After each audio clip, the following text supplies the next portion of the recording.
Xin chào các bạn! Nếu bạn từng xem các bộ phim về zombie hay ngày tận thế, thì bạn sẽ biết rằng khi con người rời bỏ thì thành phố nguy nga, khang trang đều trở nên hoang tàn. Trên thế giới có rất nhiều thành phố như vậy. Trước đây rất nổi tiếng, dân cư đông đúc, nhưng vì một vài lý do, hiện nay nó như các thành phố ma, kinh dị không một bóng người. Với cỏ mọc đầy các sân bãi, những bức tường phủ đầy rêu, lâu lâu bạn có thể nhìn thấy 1 đến 2 người, nhưng cũng chẳng dám tới gần, vì không biết họ có phải người không. Nếu bạn muốn khám phá đó là thành phố nào và tại sao nó lại trở nên hoang tàn như thế, thì hãy cùng Thế giới hôm nay đến với video 7 bí ẩn về các thành phố không một bóng người như ngày tận thế nhé.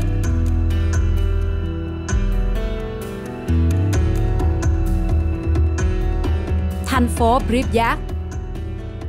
Pripyat từng là một thành phố hiện đại, náo nhiệt bậc nhất Liên Xô, với hơn 50.000 dân cư sinh sống, đa phần là tri thức, kỹ sư cơ khí của nhà máy điện hạt nhân Chernobyl. Nhưng chỉ sau một đêm định mệnh, ngày 26 tháng 4 năm 1986, tất cả biến mất trong im lặng.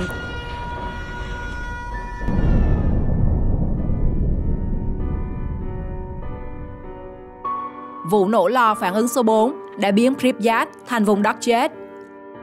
Sau hơn 40 năm, ngày nay Pripyat trở thành một thành phố ma. Những tòa nhà cao tầng phủ đầy rêu mốc, cửa sổ trống hoác như ánh mắt vô hồn. Trong lớp bụi dày là tàn tích cuộc sống, búp bê vụn vỡ trong lớp học, sách vở vương vãi, tivi cũ im lìm giữa phòng khách. Tất cả như bị đóng băng mãi mãi. Vòng đu quay vàng tại công viên giải trí chưa từng được sử dụng, đứng cô đơn giữa đám cỏ dại. Và khi con người bỏ đi, dường như trái đất sẽ tự chữa lành nó. Các loài động vật hoang dã quay lại và sinh sôi phát triển. Cây cối mọc tùm, tươi tốt, làm cho không khí nơi đây dường như không có dính chút bụi bặm. Tuy vậy, thành phố vẫn là một điều gì đó rất đáng sợ, bởi không có sự sống của con người. Nó trở thành di tích của sự kiêu ngạo, nơi con người tưởng mình kiểm soát được cả năng lượng của vũ trụ, để rồi thất bại cay đắng.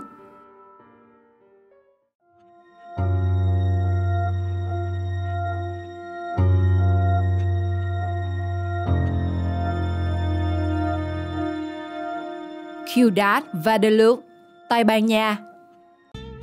Ciudad Guadalupe, một thành phố hiện đại, từng được kỳ vọng trở thành chốn an cư lý tưởng gần Madrid, giờ chỉ còn là cái tên phủ đầy bụi thời gian.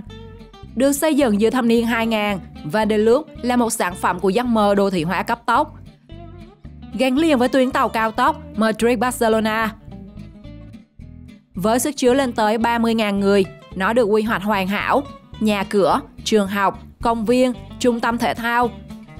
Nhưng giờ đây, cỏ dại mọc lan tràn trên các vỉa hè nứt nẻ và hàng ghế đá công cộng hoen rỉ. Bãi đậu xe 2.000 chỗ chỉ là bãi đất trống.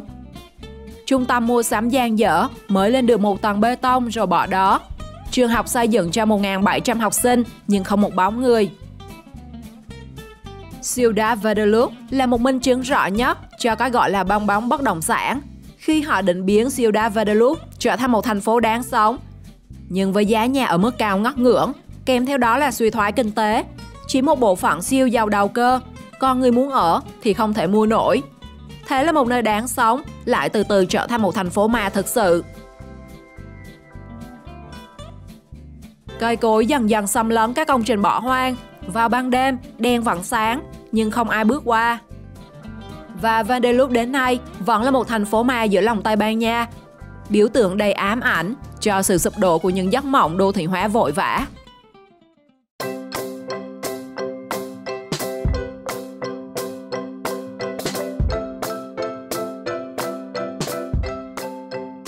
Naypyidaw, Myanmar là một thành phố được xây dựng bí mật và bất ngờ trở thành thủ đô vào năm 2005.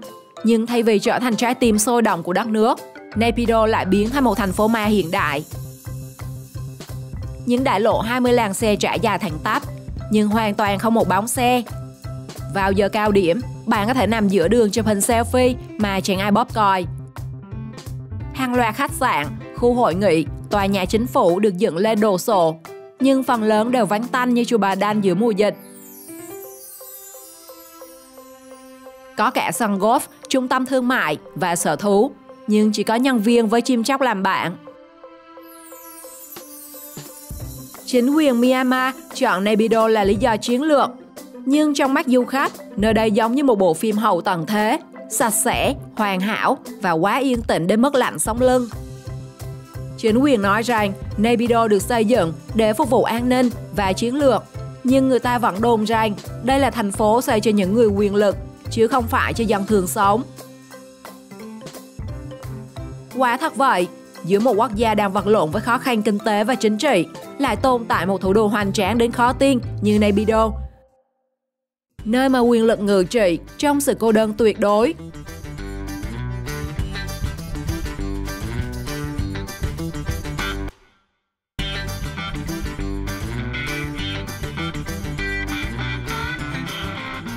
Thành phố Krakow, Ý. Nằm trên ven trên một ngọn đồi đá ở vùng Basilicata, miền nam nước Ý. Krakow từng là một ngôi làng cổ tuyệt đẹp với những ngôi nhà đá, tháp chuông và con đường lát đá uốn lượn như trong phim cổ tích. Được thành lập từ thời Trung Cổ, Krakow từng là biểu tượng của sự thanh bình và thơ mộng, cho đến khi thiên nhiên nổi giận. Từ thập niên 1960, các trận lở đất, động đất và xói mòn địa chất bắt đầu tàn phá thị trấn. Mỗi năm, Krakow lại sụt lún thêm một chút. Sau một cơn động đất mạnh vào năm 1980, chính quyền buộc phải sơ tán toàn bộ cư dân, biến nơi đây thành một thành phố ma thực thụ. Ngày nay, Krakow không còn tiếng cười trẻ con hay chuông nhà thờ ngân vang, thay vào đó là sự im lặng kỳ lạ. Những bức tường nứt toác, cửa sổ trống hoác và cây dại mọc lên từ tàn tích. Chính sự hoang tàn này lại khiến Krakow trở nên quyến rũ lạ thường. Nhiều đạo diễn Hollywood đã chọn nơi này làm bối cảnh cho các phim như Quantum of Solace, The Passion of the Christ và cả bom tấn James Bond năm 2008.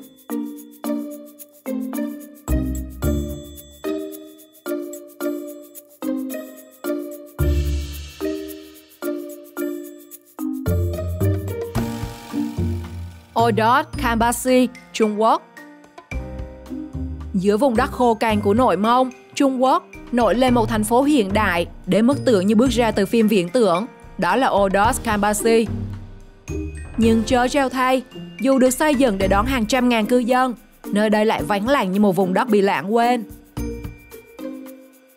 Ra đời vào những năm 2000, trong làn sóng phát triển kinh tế và bất động sản điên cuồng, Kambasi được quy hoạch với mọi thứ: nhà hát lớn, bảo tàng, trường học quốc tế, tượng đài ngựa oai phong và cả những dãy chung cư cao cấp trải dài tít tắp. Quảng trường trung tâm còn to hơn cả Thiên An Môn. Nhưng điều kỳ lạ là chẳng có ai đến sống. Thành phố như một sân khấu hoàn chỉnh, chờ diễn viên, nhưng diễn viên không bao giờ đến. Người dân chê giá nhà quá cao, xa trung tâm, không tiện sinh hoạt. Còn nhà đầu tư thì xây trước, tính sau. Ban ngày, bạn có thể đi bộ giữa đại lộ rộng thênh thang mà không gặp chiếc xe nào. Ban đêm, ánh đèn đường chiếu xuống những tòa nhà không một ánh đèn, khiến chúng trở nên âm u, tựa như viễn cảnh sau ngày tận thế. Để cứu vãn tình hình, chính quyền đang cố bơm sinh khí vào Kambasi bằng việc chuyển dân, mở trường học, nhưng cảm giác hoang vắng và lạnh lẽo vẫn phủ lên từng con phố.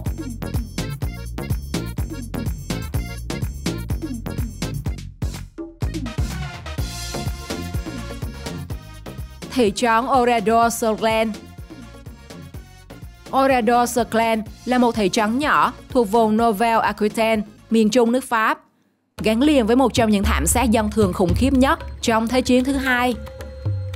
Ngày 10 tháng 6 năm 1944, dưới cái cớ kiểm tra giấy tờ, binh lính Đức tập hợp toàn bộ dân làng đàn ông, phụ nữ và trẻ em rồi tiến hành sát hại.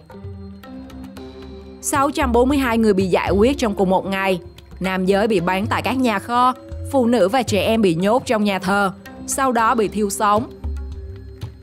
Chỉ một vài người sống sót bằng cách giả chết hoặc trốn thoát. Ngày nay, Oradour vẫn còn đó, như thể một hồn ma bị niêm phong giữa lòng nước Pháp hiện đại. Xe đạp trẻ con nằm nghiêng bên lề đường. Chiếc xe hơi cháy xém vẫn đậu giữa phố. Và nhà thờ đá câm lặng như một nhân chứng không bao giờ kể hết. Không ai sống ở đó, nhưng người ta nói đêm xuống, đôi khi có thể nghe tiếng chuông nhà thờ ngân lên từ nơi không còn ai kéo dây. Sau chiến tranh, Tổng thống Charles de Gaulle quyết định giữ nguyên thị trấn trong tình trạng hoang tàn như một chứng tích sống để tưởng nhớ những nạn nhân vô tội. Đây còn là lời cảnh tỉnh sâu sắc về sự tàn bạo của chiến tranh, đồng thời nhắc nhở nhân loại về giá trị của hòa bình và nhân đạo.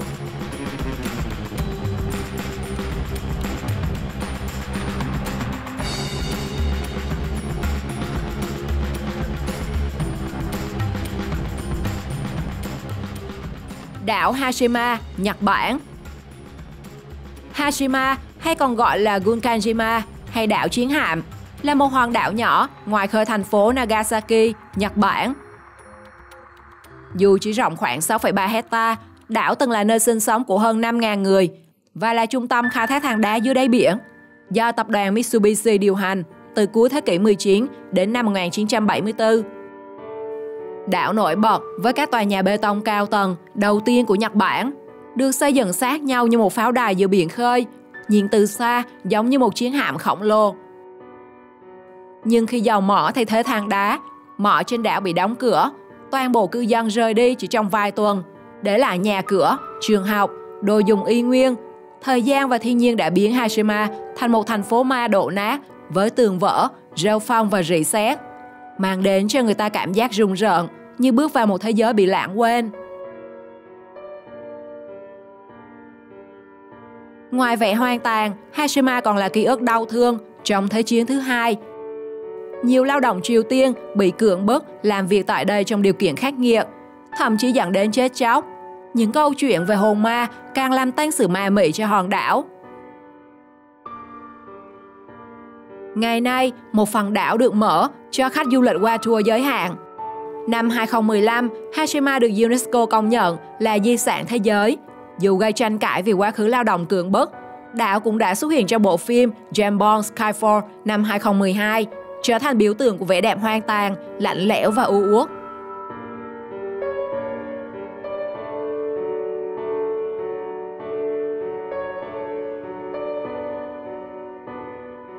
Thành phố kén tầm Tam Chi.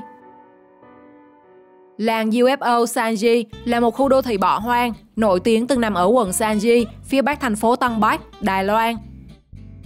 Được xây dựng vào cuối những năm 1970, nơi này từng được kỳ vọng trở thành khu nghỉ dưỡng hiện đại dành cho quân nhân Mỹ tại châu Á. Các công trình ở đây có kiến trúc độc đáo, giống như những chiếc đĩa bay được gọi là Pot House hay Putero House, với thiết kế hình tròn, cửa sổ hình bầu dục và màu sắc rực rỡ mang phong cách viễn tưởng. Tuy nhiên, dự án nhanh chóng bị dừng lại vì nhiều lý do. Trong quá trình xây dựng, hàng loạt tai nạn trên người xảy ra một cách kỳ lạ, khiến dân gian đồn đoán rằng nơi đây bị nguyền rủa sau khi phá hủy một bức tượng rồng phong thủy. Cùng với đó, sự phá sản của chủ đầu tư đã khiến công trình không bao giờ được hoàn thiện. Suốt nhiều năm, làng UFO trở thành một vùng đất ma quái với những ngôi nhà đĩa bay hoang phế, bị thiên nhiên xâm thực. Nhiều lời đồn và tiếng cười trẻ con ban đêm, bóng người lấp ló khiến nơi này trở thành điểm thu hút những ai ưa thích kiến trúc lạ và không khí rùng rợn. Nó được ví như ngôi làng ma hiện đại nhất Đài Loan. Thành phố ma nào làm bạn ấn tượng và cảm thấy đáng sợ nhất? Comment câu trả lời cho mình biết trong phần bình luận nhé. Xin chào và hẹn gặp lại!